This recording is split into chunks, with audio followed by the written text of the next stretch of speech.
I was wearing a secondhand dress at my own engagement party when his mother threw champagne in my face. The entire room laughed. They called me a gold digger, a nobody, a mistake. But what they didn't know was that I held the key to everything they wanted, and I wasn't afraid to use it. Before we dive into this story, if you've ever been underestimated or judged by people who didn't know your worth, hit that subscribe button. You're going to want to see how this plays out. Trust me. My name is Elena, and 6 months before that humiliating party, I was living the quietest life you could imagine. I worked as a librarian in a small coastal town where the biggest excitement was when someone actually returned a book on time. My world was old paper, the smell of the sea, and the stories trapped between worn covers. I'd lost my parents young, and my grandfather raised me until he passed 3 years ago. After that, it was just me, the library, and the endless sound of waves against the harbor. Then, Julian walked in on a Tuesday afternoon, soaking wet from a sudden rainstorm. He wasn't like the summer tourists who came in asking for bathroom keys and Wi-Fi passwords. He actually wanted to know about the local maritime history. He asked about old shipping routes, about the families who built this town, about the lighthouse that still stood watch over the harbor. We talked for hours that first day. He came back the next day, and the day after that. I didn't know who he was. To me, he was just Julian. Kind, curious, with eyes that actually saw me. Not the shy librarian who kept her hair in a bun. Not the girl in the thrift store cardigans. He saw something in me that I'd forgotten to see in myself. When he proposed by the lighthouse after 6 months, I cried. It was simple, perfect. Just us and the sunset and a ring that wasn't flashy but was exactly right. Then he told me the truth. His full name was Julian Ashworth, and his family owned one of the largest shipping and logistics companies on the East Coast. The Ashworth name was everywhere in our town, on buildings, on ships, on the harbor memorial. I'd been organizing archives about his own family history without even knowing it. I felt dizzy. He grabbed my hands and said, "I need you to know something, Elena. My family won't understand us. They won't understand you, but I don't care what they think. I only care what you think." I should have paid more attention to the warning in his voice, but I was in love, and I believed love was enough. The engagement party was held at the Ashworth estate, a mansion that looked like it had been carved from old money and cold shoulders.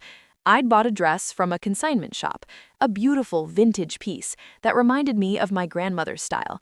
Elegant, I thought. Timeless. I didn't realize I was supposed to show up dripping in diamonds and designer labels.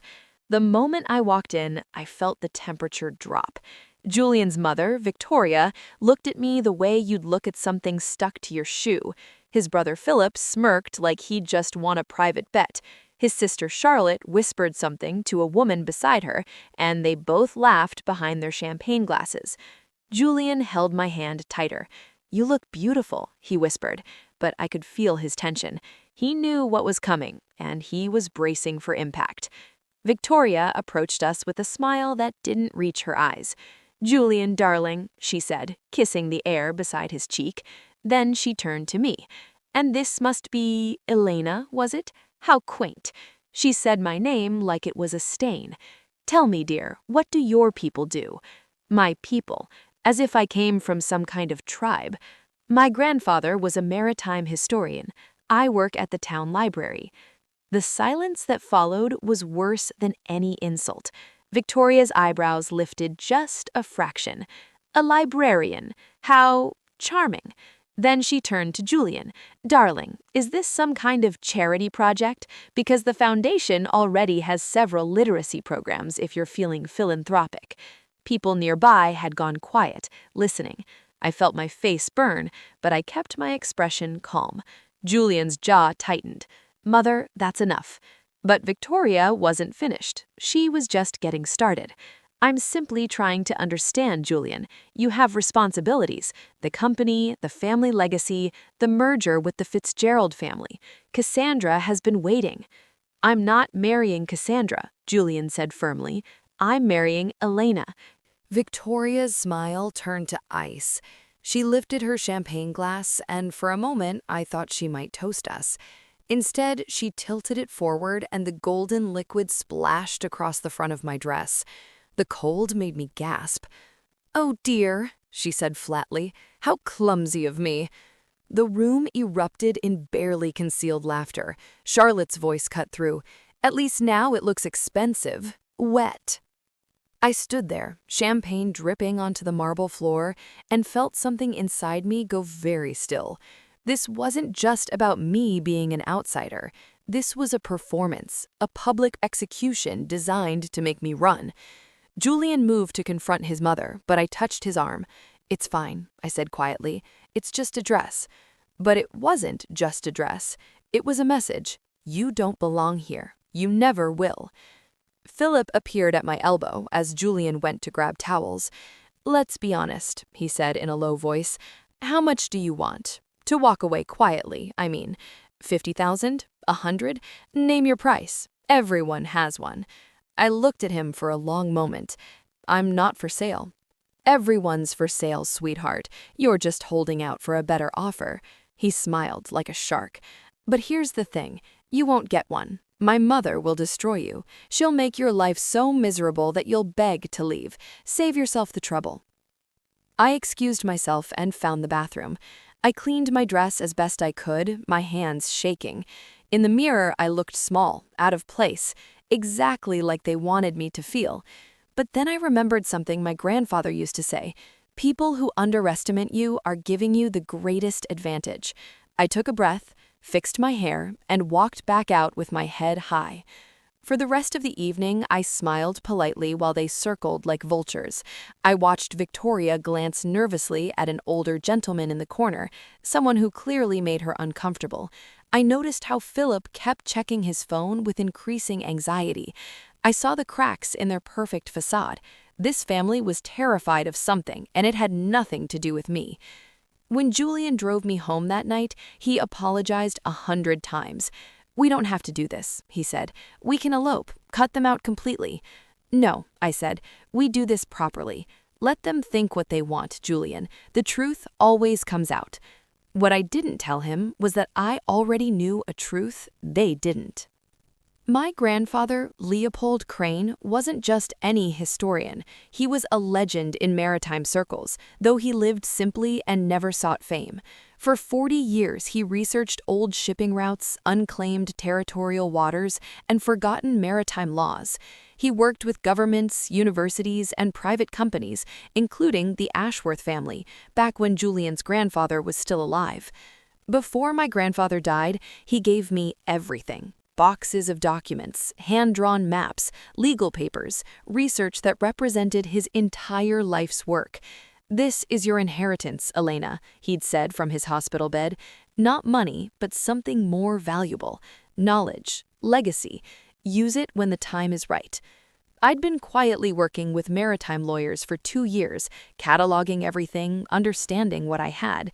And what I had was extraordinary. My grandfather had discovered shipping routes through international waters that no one else knew existed, routes that cut travel time by days, saved millions in fuel costs, and avoided political complications of traditional passages. After the engagement party, I started researching the Ashworth family business more carefully. Julian had mentioned they were struggling.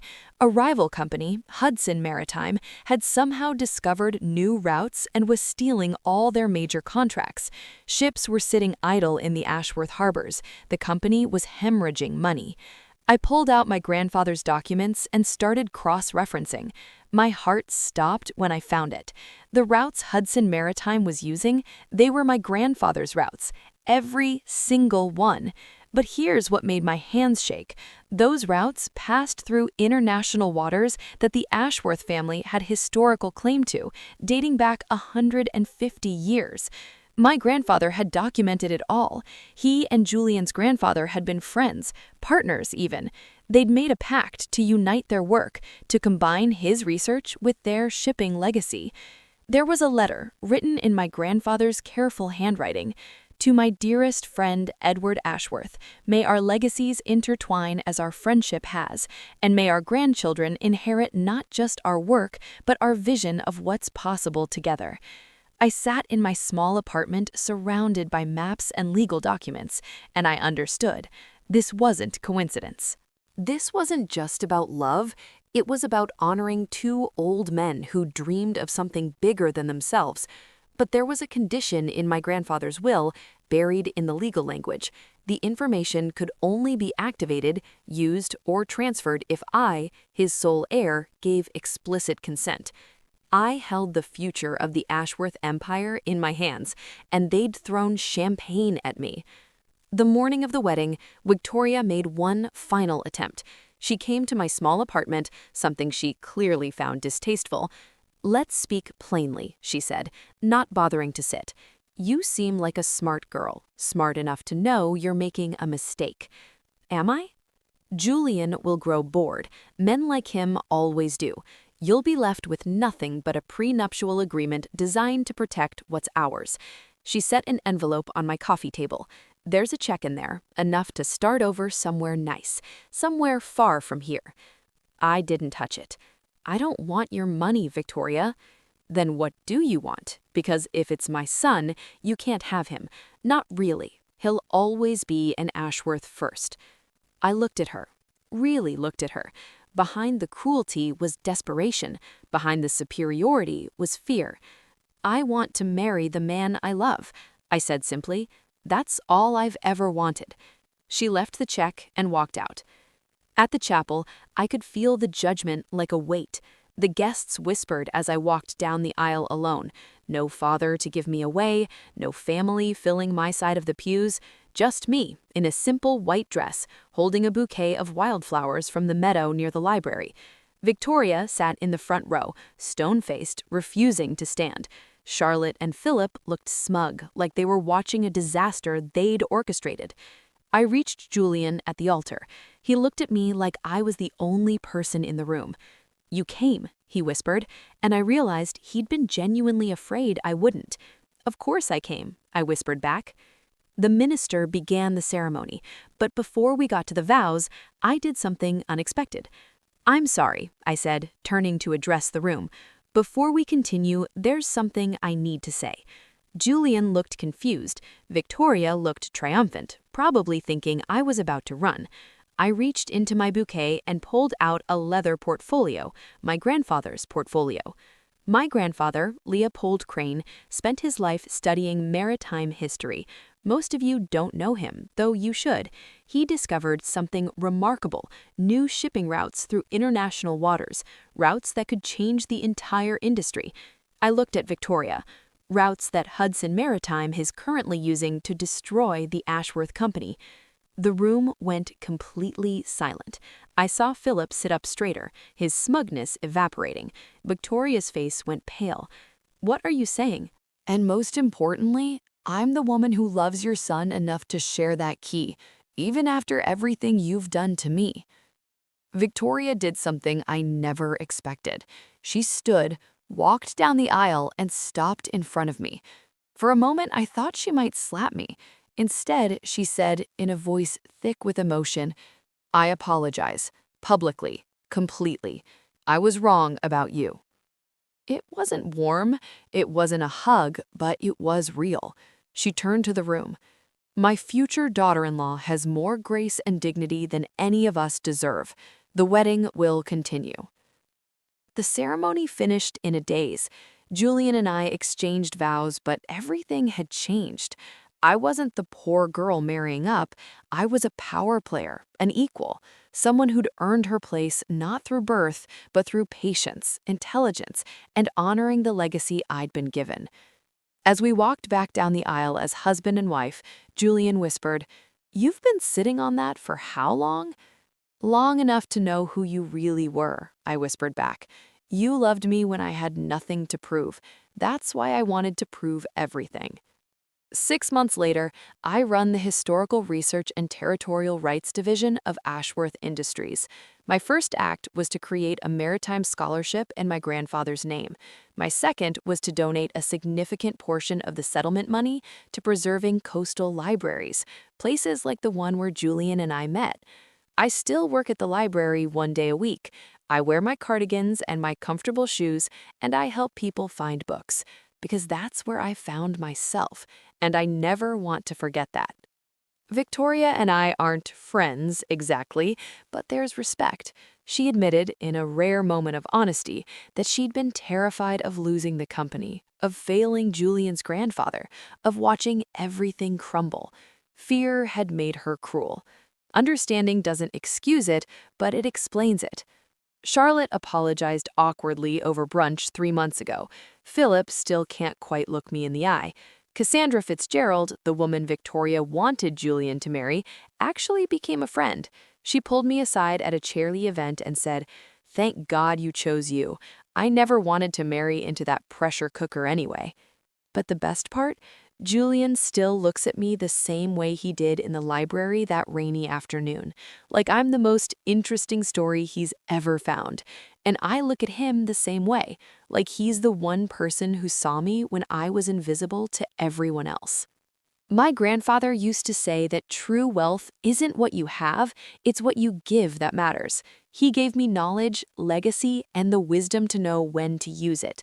I gave the Ashworth family a second chance, and in return, I got a partnership built on love and respect, exactly what two old friends had dreamed of all those years ago.